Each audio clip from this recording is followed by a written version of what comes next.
Today I'm going to be doing a request earlier than usual, on time, compared to how I usually make promises and I don't really live up to them. But so Ray, I believe, made the request. Gonna leave her comment on the screen, but I'm gonna start reading some short stories. I believe this is one of the reasons I started ASMR. A lot of people enjoy listening to my voice, which I appreciate. Very flattered. But yeah, let's get straight to it. This is a short story by 𝗧𝗛𝗓𝗏 or 𝗧𝗛𝗏𝗏. I believe it's 𝗧𝗛𝗏𝗏. Okay. 𝗧𝗛𝗏𝗏. Gonna leave the name on the title. Her short story was a winner in a contest, and the title of the story is Petrified. And just to let you guys know, the contest was write the origin story of a notorious villain. I don't know why I'm not speaking properly today, but let me move this to the center of my screen. Right here. Move that there. Let's add some lights so you can see me better. Actually, no, let's dim the light. There you go. Boom. Right, let's get straight to it.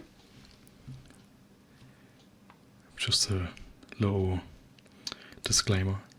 The story contains themes or mentions of physical violence, gore, or abuse. Just to let you guys know that. But let's get straight to it. You would have never have noticed it if you weren't looking for it. That was precisely the point. The instructions given in my embroidery group had been clear enough. After nightfall, take a stroll on the second lane past the bakery. Look for the unlit lamppost and turn down that dark alley, they said in a hushed voice.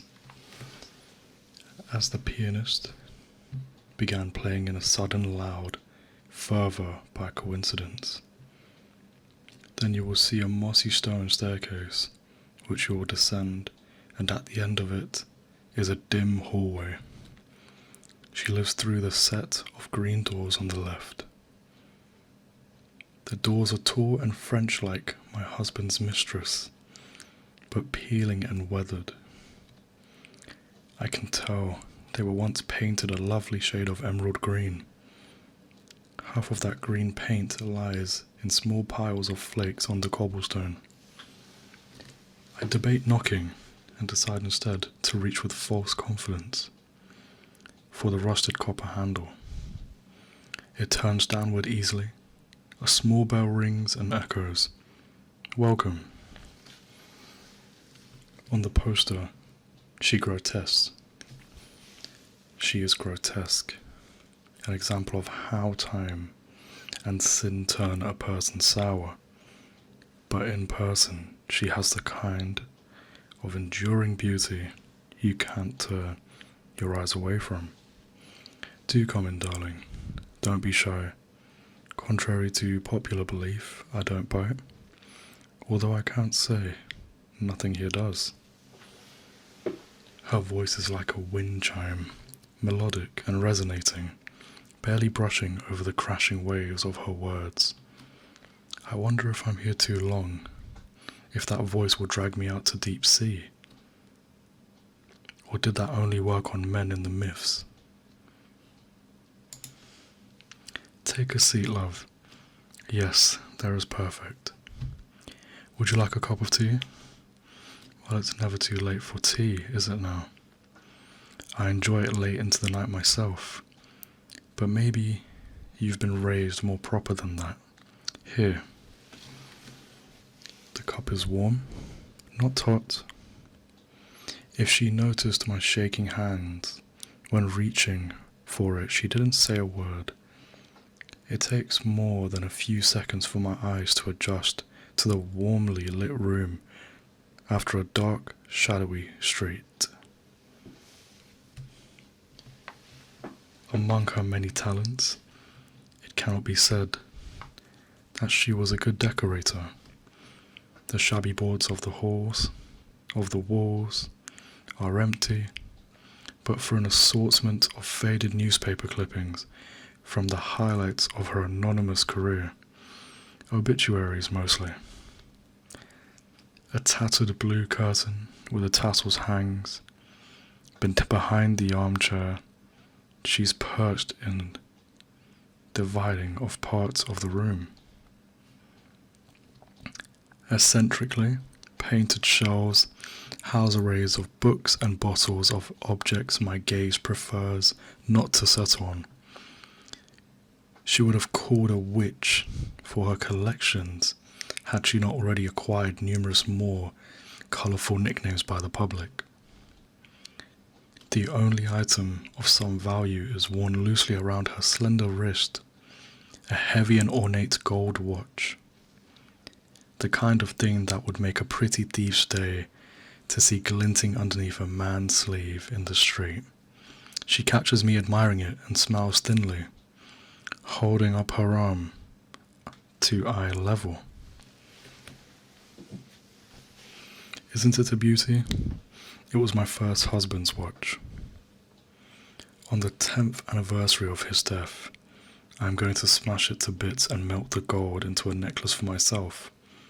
I deserve a little gift from him, I think. Her laugh unnerves me, but I find myself too curious to be afraid. I politely say my condolences for her husband's death. Oh darling, don't be sorry. That man is dead. The one good thing he did was to be the inspiration for the charity work I do. I haven't always done this. I used to be an actress, you know, a leading lady of the stage. Men would come from all over the city to see my shows, for I was beautiful then. Sometimes after the shows, they would approach me, usually blind, drunk, complimenting my dress or what was underneath it, asking for a kiss or a drink or a night. And sometimes they didn't ask. My husband became my husband, not because he asked, but because he damaged me.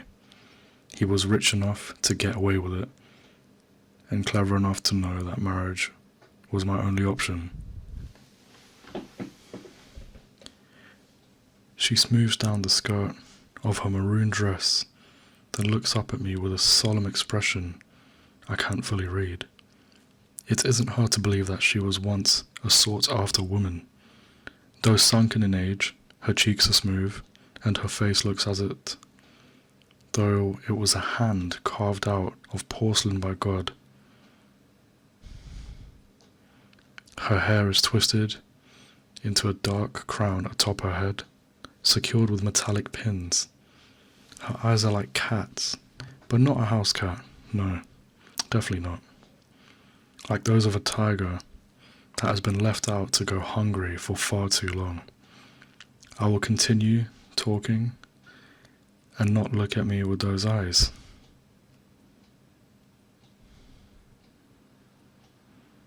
We sip our tea in unison, upholding our masquerade as ladies. She takes in a breath. He said he loved me, and at the beginning I believed it. He may have loved me. He certainly desired me. I think mostly he loves seeing the desire and jealousy of other men when he told them I was his wife. But that got old first. So did I in his eyes. When it had been a year, and I still had not given him a child, I turned ugly to him, and he acted ugly accordingly. One night he came from the pub talking about how other men's wives had filled their houses with children by now. He spoke of the babies like cattle. Then he threatened that he ought to tell the whole town that I was secretly a whore and leave me. I should have kept quiet and obeyed and smothered him in his sleep, like a good wife instead. I promised him that as long as I was alive, I would never let a child be born cursed enough to have him as a father. I'm sure you know what happens next, or otherwise you wouldn't be here, my darling. She traces a scar on her chin that I hadn't noticed before, extending along her jaw to the start of a delicate bone of her neck. I imagine it snaking around the rest of her throat in a ring, strangling her pale skin, and my breath catches.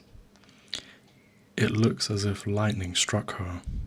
She was struck, though not by something as rare as lightning. I instinctively touch my collarbone, where I know without looking there is a ghastly bruise. My modest neckline covers it, but somehow it feels like she knows it's there, my mark of pain. I hope it goes away quickly so my husband does not think me unsightly, but then again perhaps that will not be unnecessary. That will not be necessary.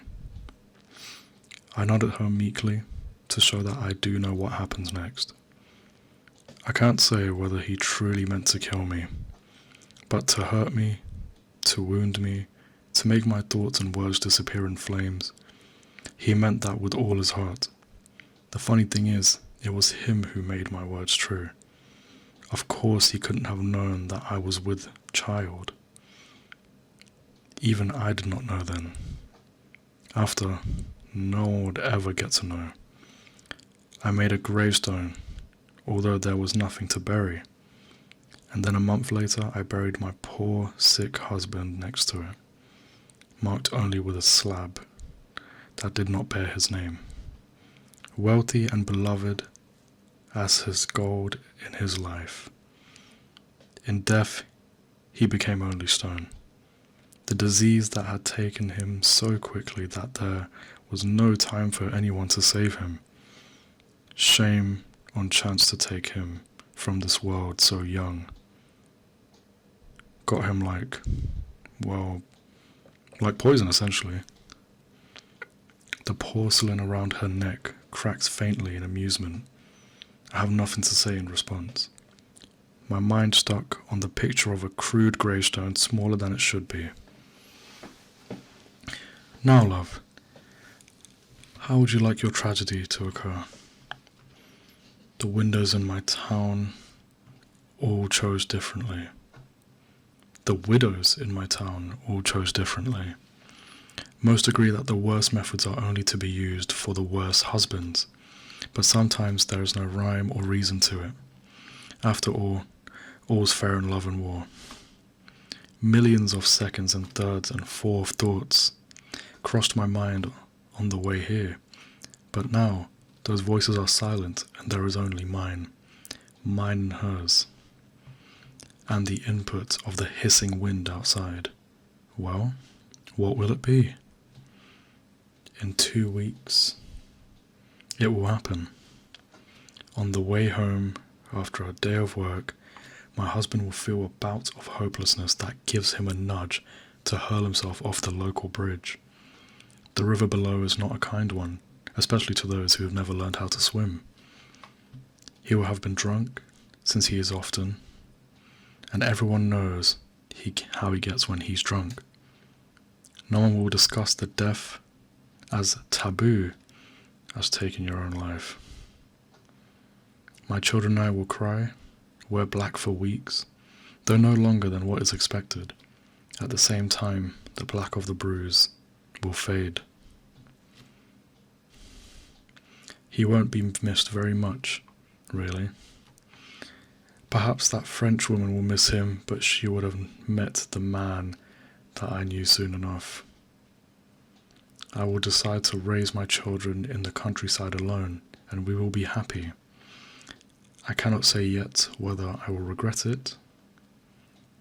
The final time I will see the woman's wild tiger eyes, she will tell me that not once has she regretted anything in life. She will say that it was a pleasure to do it, and fearfully I will believe her. Oh, it really is getting late, love. Your family must be at home expecting you. I replied that they are, and that I thank her for her kindness, nervously reaching to shake her hand. How much blood has coated it? On the posters they say she has killed 3 men, but I know these were simply the time she wanted enough to make it gruesome. The posters also envision her as grotesque, which means that they have not ever seen her, or the marks on her jaw from her fall after being struck by lightning. The posters know nothing. The men know nothing. We women must stick together, yes? The image of my young daughter appears and consumes my mind. I will do everything in my power to ensure that she has to know the instructions to get here. There will be no scars for my girl to trace. I will make sure of that. I nod and drop the woman's unassuming porcelain hand. Beneath the sound of her wind chime voice is a softer noise I hadn't paid attention to before. Almost like a breeze rustling through dying trees, overlaid with the humming of the earth. It is separate from the wind and the rushing of my blood. She noticed my piqued interest, and rather than say anything, stands, chuckles, and regally draws back the tattered blue curtain behind her, and with each other for air. In view now is a cage filled with twisting and wreathing scaled bodies, hissing and competing with each other for air. They move as one trembling monster of green. I step back in sudden horror. She isn't looking at me, but I see her eyes flash ravenously. You don't have to worry about them, darling. Their venom is reserved for the venomous. Interesting. Okay, so I kind of got my words mixed up at the end. However, the ending is she killed those men using snake venom. Interesting. That's why she seemed to have gotten away with a lot of them. Smart. Very smart. But yeah. I hope everyone enjoyed. Have a good night.